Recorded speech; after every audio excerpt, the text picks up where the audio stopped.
나가도록 그렇게 하겠습니다.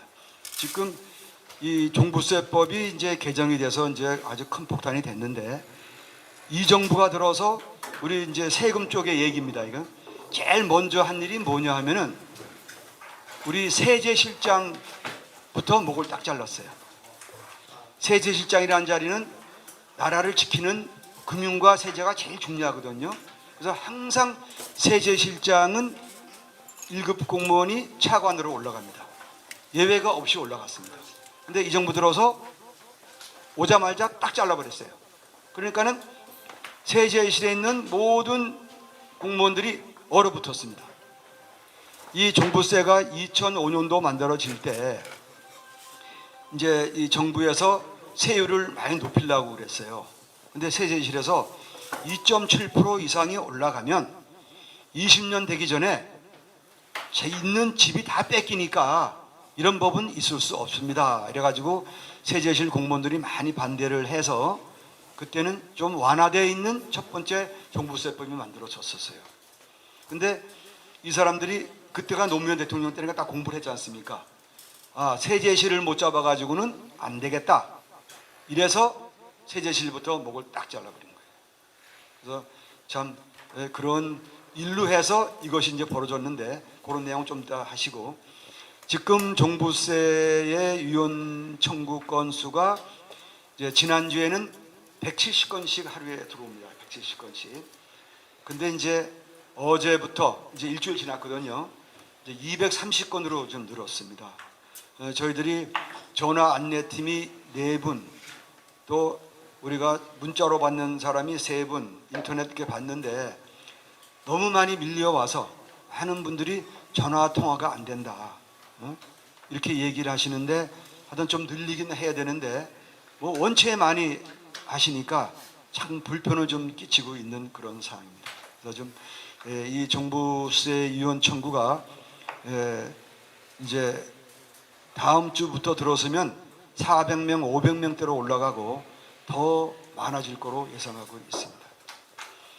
이 종부세법은 이것이 그 세상에 어떤 법이냐, 이것은 이제 세법이라는 것은 글로벌 스탠다드의 기준이 있어요. 지금 그리고 기본 원칙이 있습니다. 이 세법에 대해서는. 그러면은 그런 원칙에 따라서 세금을 만들어야 되는데, 이 종부세법은 그런 기준하고는 전혀 관련이 없는 세법입니다. 두 가지를 먼저 말씀을 드리면, 그 종부세법을 이제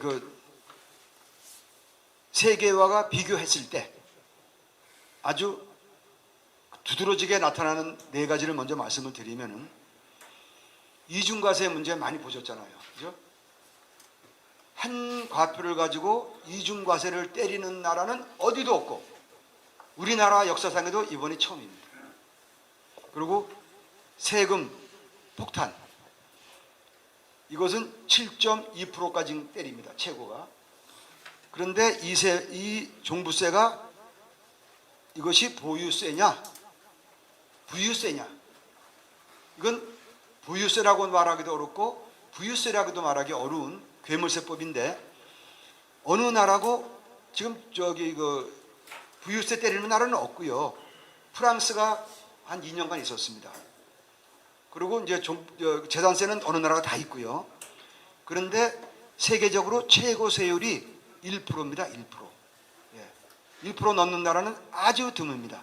그것도 넘어도 얼마 안 넘습니다. 1%.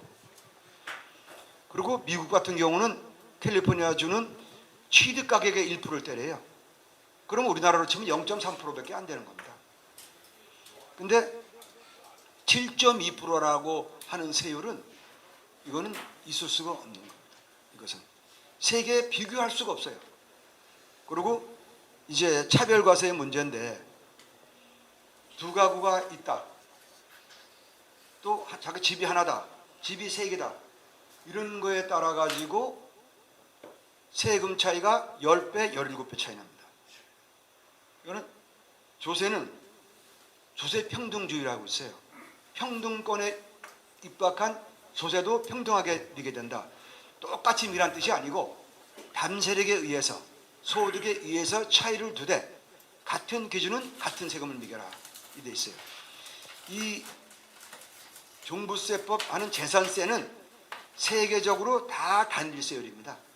1%예요. 그냥 다 1% 단일세율, 0.5% 단일세율. 독일 같은 경우는 0.6%, 미국은 1%, 이 정도로 해서 일본도 0.66% 단일세율입니다. 어디가 누진세가 있는 나라가 아무 데도 없어요. 차별과세 있을 수가 없는 거예요. 그러니까는 이런 문제가 엉터리 세금을 만들어 놓으니까 국민들이 딱 받아놓고 보니까 가지가지 국면에서 많은 문제점이 생기고 있습니다. 그리고 또 한 가지는 세금 폭탄의 문제, 세금 폭탄에 얼만큼 세금이 늘어났느냐. 일반적으로 위원회 기준은 5년에 3배 늘어나면 위원회에 해당된다 하는 것이 일반적인 조세위원회에 나오는 얘기입니다. 근데 종부세는 4년에 17배가 올랐습니다. 작게도 10배, 17배 정도 올랐어요. 이런 나라는, 이런 세금에 이런 나라는 없어요. 그래서 내가 우리 세계 사무세법이다. 세계에 비교할 수 없는 4가지가 있다. 세계 사무세법이다. 이렇게 되고. 그러니까 이제 이 세법은 부동산 보유세도 아니고 또 부유세도 아니고 해가지고 이거는 괴물세법이다. 세계에 유례가 없는 괴물세법이다. 이렇게 제가 말씀을 드리고 있고요. 그럼 여기에서 국민 2%에게만 세금 적용되니까 괜찮다. 그럼 이게 무슨 세금이냐? 부유세냐? 보유세냐? 보유세는 다 내는 거거든요. 그러면 부유세냐? 그럼 부유세는 금융소득도 내야 되거든요. 이거는 엉터리 세금. 그러면 피해갈 수 있었는데 국민이 안 피해갔다 하고 국민에게 책임을 딱 떠는 거잖아요. 아니 이것이 재산세형의 보유세라면 집 있으면 다 내야 되는데 그럼 다 무주택 따지라는 거냐? 집 안 채는 사람 세금 내는 사람 있거든요. 이런 말은 전부 다 정부의 정부 여당에 했었다 몰라. 당국자가 공무원들이 저도 공무원 했지만 이런 말은 정말 말이 안 되는 얘기, 너무 가슴 아픈 얘기입니다. 그리고 자산 격차 해소하는 그런 법이다. 세계 어느 나라가 소득 재분배는 데서 소득세율은 1%부터 50% 많이 내는데 60%도 내잖아요.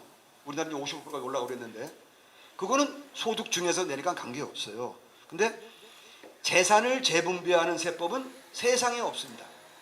세상에 없어요. 왜냐?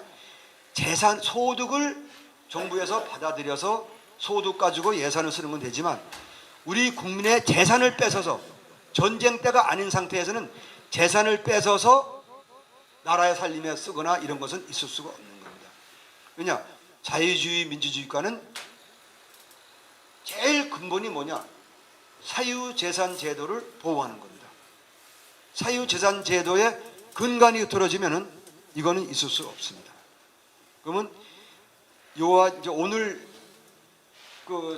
매일경제신문에서 제가 뜯어오진 않았지만 이렇게 이제 크게 났어요. 거기에는 내가 그 기자가 이제 나한테 와서 얘기가 그래서 당신은 부동산 기자고 또 다 이거 썼으니 한 가지만 써라. 그래서 임대업에 대해서 썼어요. 임대업에. 이 정부의 이 종부세는 임대업을 말살하는 법이에요. 지금 임대업이 이제 크게 3가지가 있을 수 있습니다. 임대 부업. 내가 5년을 위해서 집 한두 채 더 사서 그걸 임대 줘서 먹고 사는 사람. 임대 부업. 그 다음에 전문 임대업. 20채, 30채를 사가지고 임대로 가지고 먹고 사는 사람. 그 다음에 이제 건설관계 회사가 분양을 하다가 실패해서 쌓아놓은 거 가지고 임대하는 사람들. 이게 다 이제 임대업의 세 분류를 볼 수 있거든요. 근데 이제 어제 우리 고객이 오셔서 자기가 45채의 주택을 졌다. 근데 주택은 한 60개 정도 줬네요. 줬는데 분양되고 못한 것이 45개다. 그래서 어쩔 수 없이 임대를 주고 있는데 작년 이제 재작년이죠. 이제 작년에 이것이 오른다고 이미 공부를 했잖아요. 그러니까 6월 1일 전에 이게 이제 6억 전체가 되면 6억 이상이 되니까 세금이 많으니까 45채를 전부 다른 법인으로 만들었어요. 돈 좀 또 들였죠. 그러니까 다 이거 6억 미만짜리니까 6억 미만으로 만들면은 세금이 없다 그러니까 6억 미만짜리 다 만들었어요. 그래서 이제 이제는 우리가 임대 주고 살 수 있겠구나 했는데 법이 딱 개정됐잖아요. 법인은 6억 공제가 없어져 버렸어요. 무한정 세금을 매기는 걸로 바뀌었어요. 그러니까 이 업체가 이번에 종부세가 8억 8천이 나왔는데 자기가 45채 가지고 벌어들이는 소득이 1년에 2억이에요. 2억. 그러면 2억 가지고 어떻게 8억의 종부세를 냅니까? 이 업체뿐 아니고 지금 거의 전업 수준에 있는 임대업자들 중에 또 이게 이제 임대 등록 이런 게 있었지 않습니까? 근데 임대 등록을 작년에 많이 없애버렸잖아요. 갑자기 이제 이 등록 빠져나온 거예요. 그럼 과세 대상이 돼버린 거예요. 여기도 보통 최하 3배입니다. 임대 수입을 1년에 올리는 것보다 3배의 세금을 더 내요. 그러면 그 사람처럼 임대업을 하라는 거예요? 임대업을 자기가 3배 더 주고 임대업을 할 수 있습니까? 못하는 거거든요. 그러니까 임대업을 말살하는 거고, 그러면 우리나라 헌법에 기본권이 쫙 있는데 자기가 직업 선택의 자유가 있습니다. 물론 불법 직업은 안 되죠. 훔치는 직업에 깡패에 들어간다 이건 안 되지만 임대업은 분명히 건전한 직업이에요. 임대주택을 공급하는 임대업자입니다. 근데 이 사람들에 대해서 세금을 3배씩 때리니 임대업은 누구도 못하게 돼요. 그러니까 우리 직업 선택의 자유가 없어졌습니다. 이거는 명백한 이유네요. 명백한 이유. 그 다음에 이제 쉽게 볼 수 있는 것이, 그래서 내가 이렇게 얘기를 했어요. 이게 이제 이 공조직 사람들이 이제 부업 임대업 하는 사람들, 뭐 이런 사람들한테 이제 세금을 전가할 수밖에 없다. 임대료를 높여야 된다. 이러니까 임대업자 갑질이다. 그런 말이 나와요. 아니, 갑질이 정도가 있는 것이지. 이 사람이 적자나고 임대업을 하는데 무슨 갑질이냐. 그래서 내가 조선일보에다가 이렇게 쓰라 그랬어요. 예.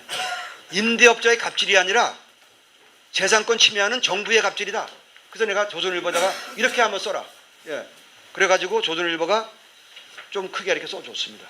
예. 여기 읽어보시면은 요거는 약간 세 개의 다양한 소제목으로 재산권 침해하는 사례가 쭉 있고, 매일경제 오늘 난 거는 임대업에 대해서만 났고요. 그리고 제가 이제 우선 첫 번째 우리 얘기했던 것이 부부 이혼 문제입니다. 부부가 집 한 채씩 갖고 있어서 좀 임대를 주고 좀 사는데 이 사람들이 종부세가 서울에 좋은 아파트 2채는요 1억 9,700짜리가 왔어요. 2채가 1억 7,900이야. 1억 9,700. 그리고 보통 7천만 원 이렇게 나옵니다. 2채가 있으면. 그러면 자기 한 채를 세를 주면은 좋은 거는 한 3천 아니면 5천짜리도 있어요. 받는 거고 나머지는 자기가 사는 거 아닙니까? 그러면 1억이 나왔다 치면은 이쪽 집에서 3천에 임대료를 받았다. 좋다. 그럼 원래 받은 3천 중에 소득은 50%예요. 우리나라에서는 소득 표준율로 해서 그거 다 치고 3천을 다 정부에다 내자. 세금사 다 내자. 그러면 얼마 남아요? 7천이 남잖아요. 자기 집이 자기가 세를 들어가 살으면 3천만 내면 되는데, 월세 3천 아니에요. 월세가 내면 되는데 내 집에 내가 사는데 정부의 월세를 이거는 있을 수가 없는 거죠. 예, 예. 있을 수가 없는 거예요. 예. 예. 그러니까 이제 나한테 와서 하소연하는 거예요. 예. 피해 나갈 길이 뭐냐? 파는 것이 피해 나가는 길인데 파는 것도 마땅치가 않아요. 예. 팔 수가 없는 사항이 너무너무 많아요. 그리고 그건 좀 이따 말씀드리고, 이것은 방법은 이혼하는 길밖에 없습니다. 이혼하는 길. 그래서 상당한 사람이 이혼하겠다고 저한테 얘기를 해요. 네. 상당한 사람이 이혼하겠다. 그래서 참으시라. 내가 국세청에서 이 업무로다가 제가 진짜 최고 실적을 내가지고 이 이혼 업무 가지고 제가 올해 공무원이 상을 받아서 훈조, 군정 훈장을 받은 사람인데, 내가 이 업무는 우리나라 제일 잘한다. 그러니까 내 판단은 틀림없을 거다. 100% 이긴다. 그래서 오늘 매경신문에는 99.9% 이긴다. 이렇게 냈어요. 그러니 참아서 기다려달라. 이게 될 테니 기다려주고, 이혼이라는 것이 얼마나 심각한 문제냐. 그러니까 세계 어느 정부가 뭔 법이나 뭐를 만들든지 국민을 강제 이혼시키는 나라가 어디냐. 이게 나라냐, 이게 나라냐. 그리고 아까 얘기했지만 두 채 있는 사람이 못 파는 사회가 그래서 이게 못 파는 이유가 있어 보면 많이 와요. 자, 편하게 있는 것도 두 채가 있는 사람이 팔라 그래도 세율이 75%예요. 75%. 팔아봤자 남는 게 없어요. 그리고 팔라고 그래도 임대 들어온 사람이 갑자기, 옛날에는 판다 그러면 나갔거든요. 4년 강제에 있을 수 있으니까 못 팔아요. 4년 동안 임대에 들어와 있는 사람이 4년간 있다는데 자기가 그 집을 왜 사요? 못 팔아. 팔 수가 없는 거예요. 그리고 상속받아서 어머니가 사신다. 그러면 어머니를 요양원 보내야 되겠냐? 못 파는 이유가 너무너무 많아요. 그리고 또 어느 사람은 6월 1일자 기준인데 팔기 위해서 노력을 했는데 딱 파는 날짜가 6월 4일 날이에요. 7천만 원 세금 받았는데 그걸 지킬 수가 없었던 거예요. 그 4일 지났다고 이게 7천만 원이 나오는 거예요. 어느 나라 세법이나 모든 거는 사정 변경 원칙도 있고 이런 불편한 것에 대한 경과 규정이 다 있습니다. 무차별적으로 획일적으로 때리는 세법은 없어요. 그것이 또 이혼 요소예요. 이 사람이 이런 사정이 있는 것을 세법에서 미리 반영해서 거기에 피해갈 수 있도록 또 유예 기간을 둬서 할 수 있도록 다 두고 있는 것이 기본 세법이고, 그래서 이혼 때리는 게 있는데 종부세법은 그런 게 전혀 없어요. 예를 들어서 이제 나한테 하소연하는 사람 중 하나가 자기가 상속을 7형제가 받았다.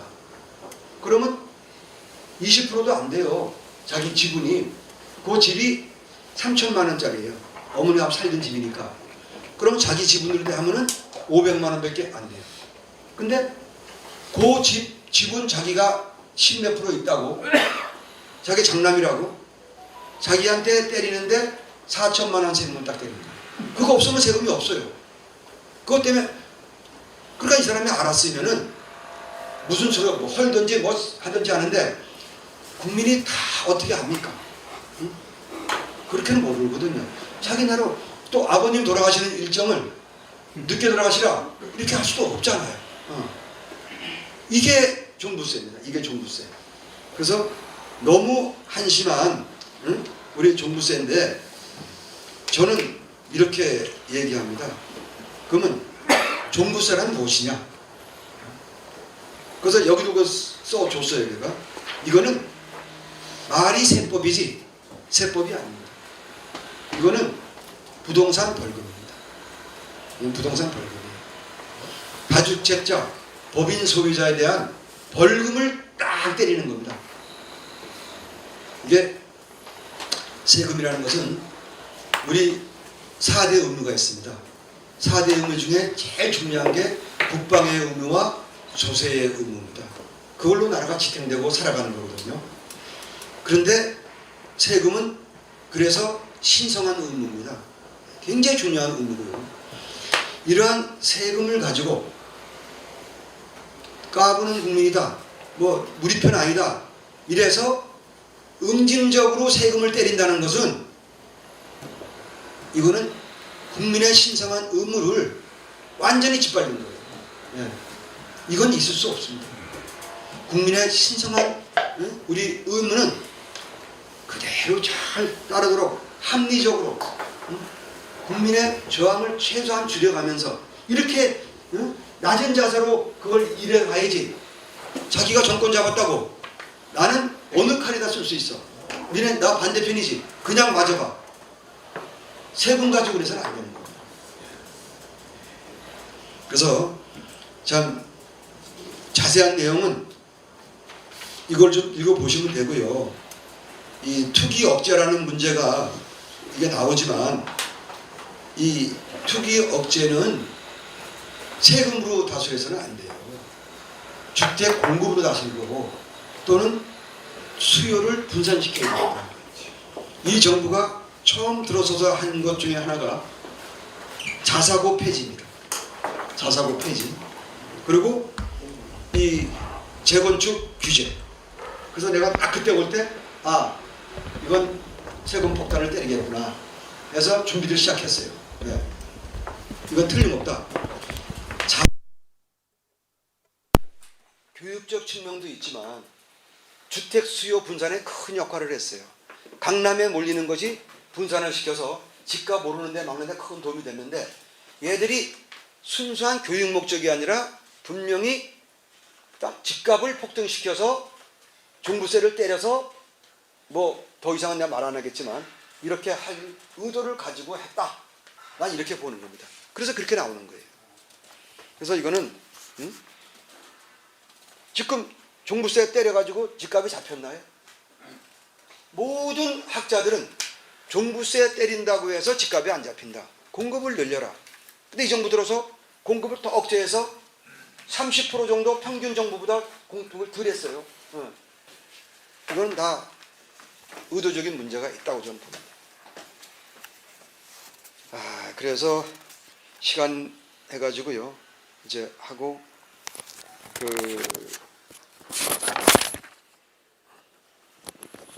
제가 이 종부세법은 괴물세법이다, 벌금이다 이렇게 하는데 그 문제에 있어서 저는 가장 중요한 부분이 뭐냐? 자유민주주의다 저는 보는 겁니다. 네. 자유민주주의를 침해하는 전체주의 색깔이 강한 그 법이 종부세법이고 그게 의도다.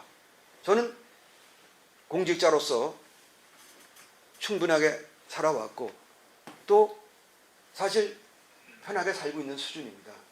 근데 이러한 것, 가장 중요한 자유민주주의를 침해하는 이런 법을 놔둔다. 누가 할 것이냐? 누가 이걸 할 것이냐? 그래서 제가 감히 나선 겁니다. 왜냐? 이런 업무를 해본 사람이 거의 없고 또 제가 사회적으로 큰 일을 좀 했었어요. 그래서 많은 사람과 상대해서 할 수 있는 사람이 없다. 그러니 분명히 종부세 유연 청구를 대대적으로 벌려서 자유민주주의를 지키게 하는 사람이 없을 거다. 그래서 2년 전부터 본격적으로 준비를 했습니다. 다시 옛날 책, 다시 헌법책 2권, 조세 판례집, 유연 탐구책 다 몇 권씩 사가지고 전부 다 보고 이미 다 청구서를 다 써놨어요. 제가. 그리고 변호사 접촉을 시작해서 작년도부터 전에 접촉을 시작했고 그러면서 내가 이건 나 혼자 해가지고는 문제가 있다. 왜냐하면 변호사법에는 변호사를 광고를 할 수가 없습니다. 알릴 수가 없거든요. 그래서 작년 6월 달에 청계천에서 종부세법과 임대차 3법의 데모가 막 시작됐어요. 거기에 내가 착 갔습니다. 가가지고 그 사람들 만난 다음에 그 모임에 제가 들어갔습니다.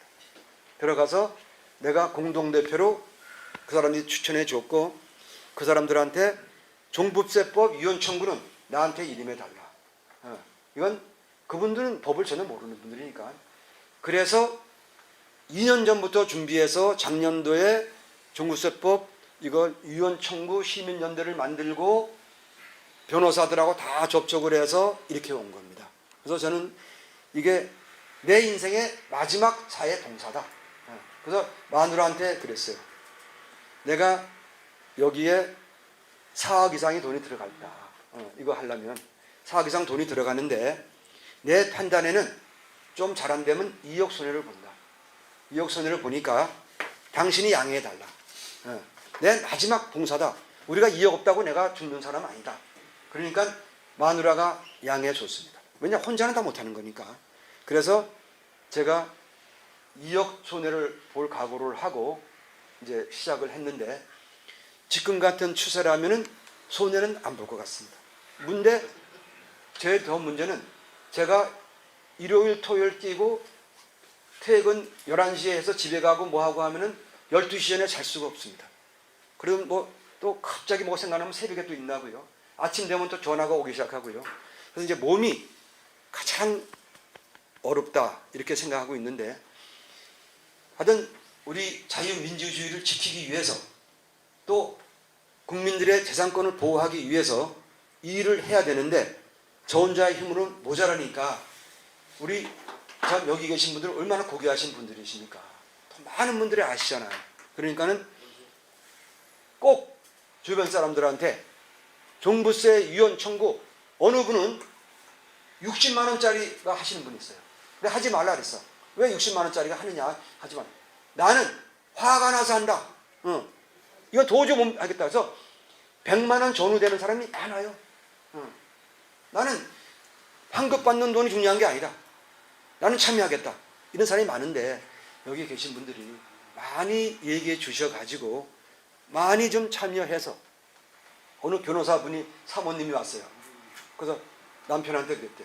당신 이거 위헌 청구하든지 뭐 수를 내라 그랬더니, 나는 모르는 변호사고 이 사람아 내가 그 땅을 어떻게 알아? 그 이재만 씨가 큰 배를 만들어서 위헌 청구한다는데 거기 나가봐 하고 사모님이 와서 그 말을 하는 거예요. 그래서 참 그 변호사가 표현을 잘한다. 큰 배, 엄청난 인원을 태워서 우리가 도도하게 가자.